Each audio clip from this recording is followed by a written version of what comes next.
Respostas da nossa segunda aula. O Davi Ribeiro de Jesus, de Feira de Santana, ele pergunta quantos por cento é destinado à prefeitura em um loteamento. Olha, Davi, a nossa lei de loteamentos que nós estudamos na aula, ela teve duas modificações e as duas falam a respeito da área destinada à prefeitura. Essa lei é de 99, tá? E diz o seguinte: as áreas destinadas a sistema de circulação, a implantação de equipamento urbano e comunitário, bem como espaços livres de uso público, serão proporcionais à densidade de ocupação previstas pelo plano diretor ou aprovada por lei municipal. Por isso, eu já havia dito na aula para vocês, a lei é local, tá? E também a legislação municipal definirá para cada zona em que se divide o território do município os usos permitidos e os índices urbanísticos de parcelamento e ocupação do solo urbano, que incluirão obrigatoriamente as áreas mínimas e máximas de lotes e coeficientes máximos de aproveitamento, tá? Então, todas as vezes que vocês quiserem saber sobre loteamento, é preciso que vocês se dirijam até a prefeitura, porque a legislação ela é local. O Wilton César Correia Vieira, aqui de Maringá, pergunta: esses loteamentos que são vendidos sem nenhuma infraestrutura, em parte o município tem grande responsabilidade e nesse caso são omissos. Isso não cabe um processo coletivo contra a administração pública do município?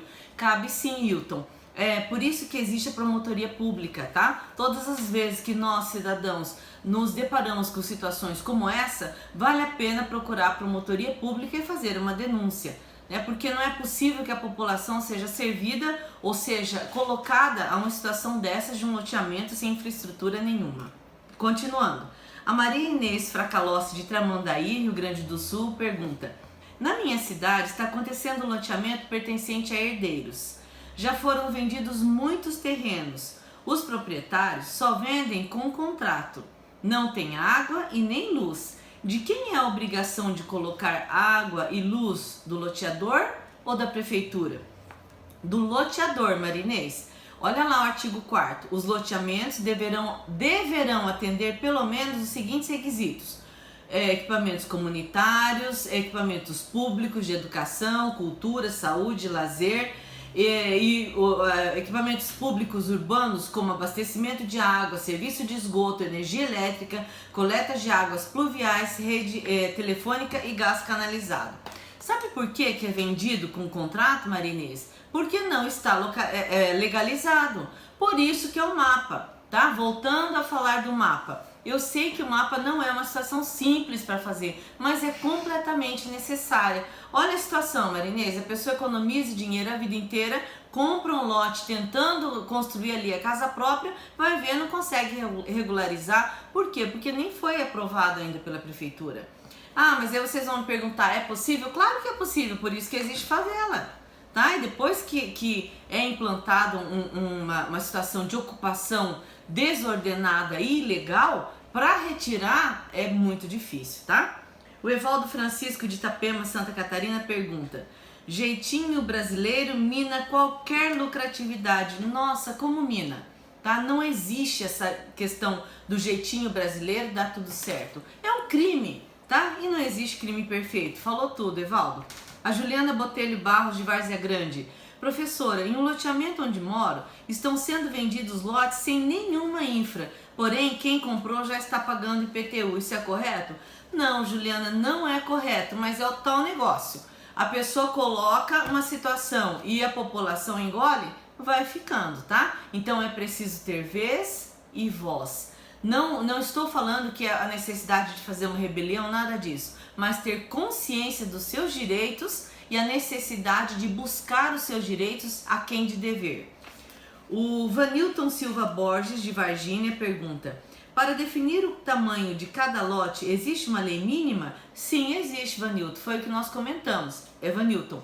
A lei federal estabelece um mínimo de 125, mas fora a lei federal, existe a lei estadual e a municipal, tá? Como eu disse para vocês, a cidade que precisa ver o que é melhor para o seu futuro.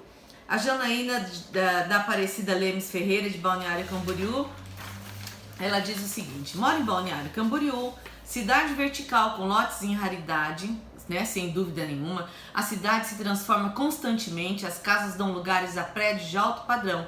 Isso pode prejudicar as pessoas de menor poder aquisitivo? Sim, sem dúvida nenhuma. Isso é falta de um planejamento? Também. Tá? O mercado da construção civil emprega muitas famílias, mas essas famílias não conseguirão adquirir imóveis aqui, pois Balneário Camboriú se tornou cidade de milionário. Isso é um problema social? É sim, Janaína, é um mega problema social, tá? A última vez que eu fui em Balneário, nós fomos para trabalhar, eu e meu marido. A hora que nós terminamos o nosso trabalho era mais ou menos 3h30 da tarde e nós fomos dar uma passeadinha na praia. Nossa Senhora! Eu tive que ir enrolada numa toalha de tanto frio. Por quê? Porque canaliza o vento, porque os prédios são altos, porque eles fazem sombra na praia. E fora isso, eu nunca vi apartamentos mais bonitos do que em Balneário. Porém, o que acontece? É para poucos, tá? Porque quem trabalha mesmo mora nas cidades adjacentes, porque em Balneário não tem condições. A Eliane de Contagem. Professora, minha irmã comprou um lote de 430 metros, constando no contrato de compra e venda. Presta atenção, hein, gente? Contrato de compra e venda. Quando passou 5 anos, quando ela foi vender, olha só, descobriu que no cartório o lote consta 360 metros e ela tem dificuldade de venda. Claro que sim, né, Eliane?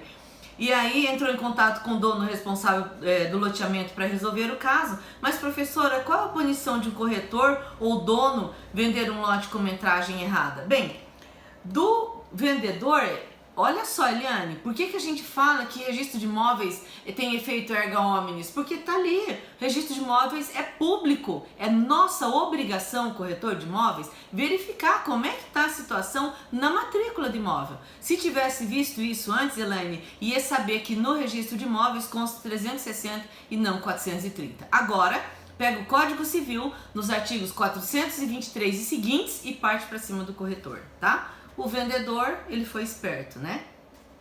Ana Cristina do Nascimento Versária, aqui de Maringá. Pode existir a parceria de uma pessoa que possui um lote rural e uma empresa de loteamento para que ambos tenham lucro? Há lei para isso? Não há lei. Isso é um contrato normal, tá, Ana Cristina? É comum isso acontecer. Normalmente quem tem a área rural não sabe fazer o loteamento e quem sabe fazer o loteamento não tem a área rural. Então eles fazem parceria. Tecnicamente seria...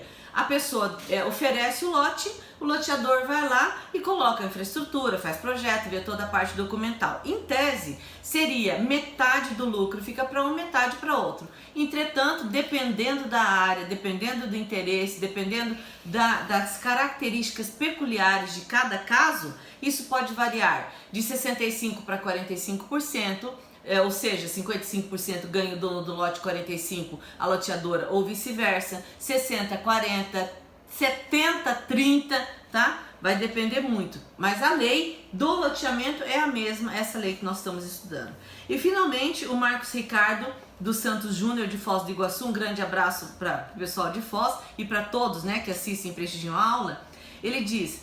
na implantação da Itaipu Binacional, na década de 70, foi criado em Foz um condomínio fechado. Ele não complementou. Marcos, mande a sua pergunta porque é muito interessante, tá? Faz parte da história da cidade. Foz do Iguaçu é uma cidade completamente atípica também. Vale a pena a gente saber um pouco dessa sua pergunta para que nós possamos conhecer um pouco mais da história de Foz do Iguaçu. Façam perguntas para a terceira aula que nós vamos responder da mesma forma ou ao vivo na nossa aula.